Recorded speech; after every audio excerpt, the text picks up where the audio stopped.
You know, there is a specific kind of whiplash that comes with playoff football. We are still riding that incredible high from the wild card round, taking down Green Bay, historic comeback. The vibes are immaculate.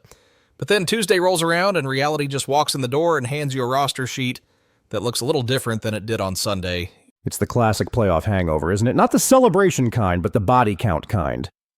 You win the war, but you look around the battlefield and realize you didn't come out unscathed. The front office at Hollis Hall hasn't slept, clearly. Definitely not.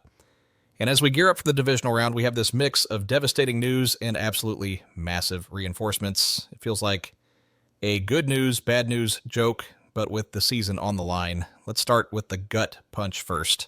TJ Edwards to injured reserve. Yeah, that one hurts. Physically, sure. But emotionally and tactically, that is a significant sting. Edwards has been the heartbeat of that linebacker room all season. When you talk about a defense that needs to communicate, shift alignments, and react in real time against a divisional round opponent, losing a guy like Edwards is like losing the conductor of the orchestra. Exactly. It's not just about his tackling stats. It's the communication. He's the guy getting everyone lined up, and we also lost offensive lineman Ozzie Trapelo to IR as well, so the attrition is real. But I want to stick on the linebacker situation for a second. With Edwards out, the pressure shifts immediately to the coaching staff. How do Ben Johnson and Eric Washington navigate this without the whole defense crumbling? That is the million-dollar question. You can't just replace instinct. You can replace a body. You can replace speed, but you can't easily replicate that chemistry Edwards had with the rest of the unit.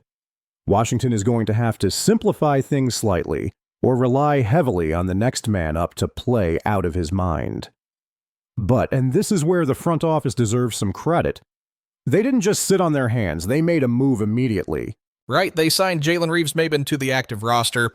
Now, for the casual fan, that might just sound like a name on a jersey, but this feels like a very specific, calculated move. This isn't a rookie off the street. Far from it. This is a savvy veteran chess move.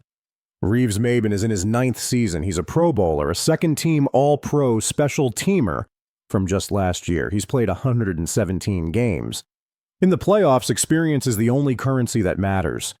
You don't want a kid with wide eyes. You want a guy who has seen it, done it, and knows the system. And he's already been with the club for 3 games this season, right? So the learning curve isn't a mountain, it's more like a speed bump. Precisely. He knows the terminology. He knows the locker room. It's a plug-and-play situation. Is he TJ Edwards? No.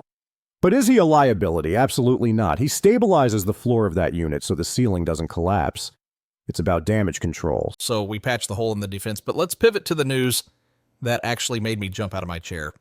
The Cardiac Bears are getting a massive piece of armor back. Braxton Jones is officially activated. This is the game changer. If losing Edwards was the blow, getting Braxton Jones back is the adrenaline shot. We are talking about the starting left tackle, the blindside protector. For Caleb Williams, seeing Jones back in the huddle must feel like seeing a lighthouse in a storm. It has to. I mean, look at the stats.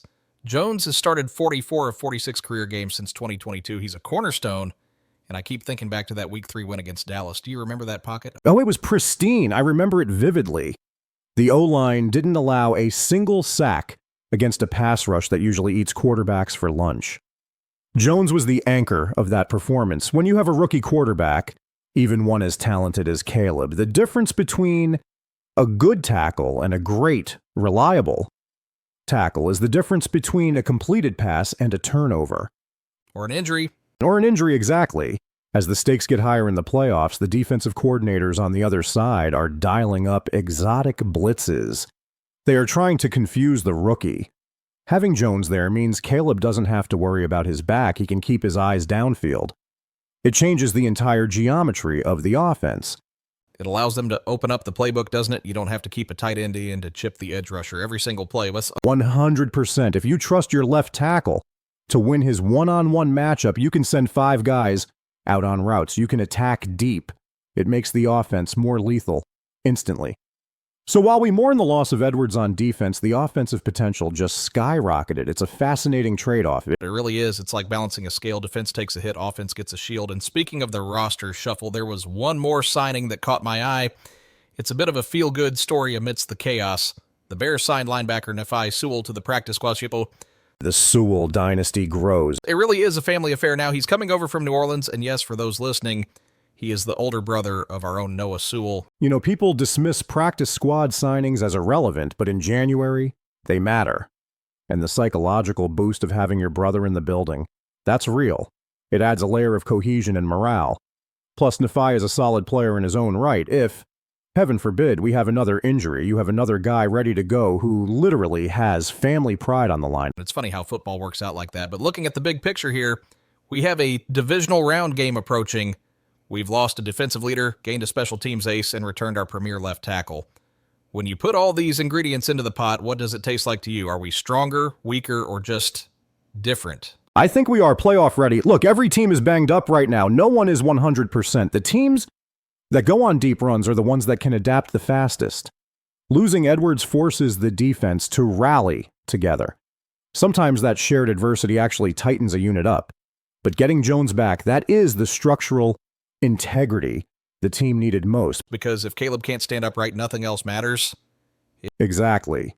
You can have the best defense in the world, but if your quarterback is running for his life, you lose. Jones stabilizes the most critical point of failure.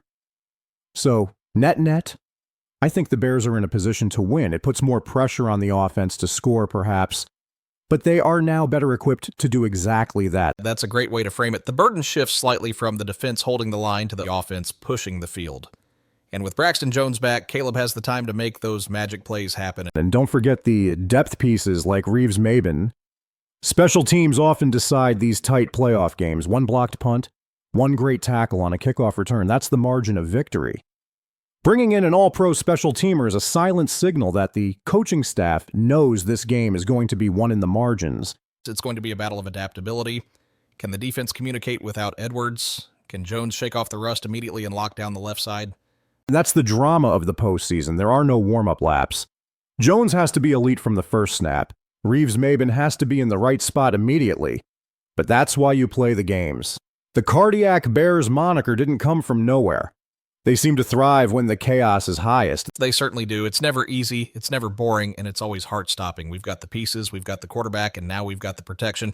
It's just a matter of execution now. Adapt or die, that's the motto for this week. Couldn't have said it better myself. We'll be watching closely to see how these roster moves translate to the field on game day. It's going to be a wild ride. Thanks for breaking it down with me. Anytime. Let's see what they can do. Bear down, everyone. We'll see you at kickoff.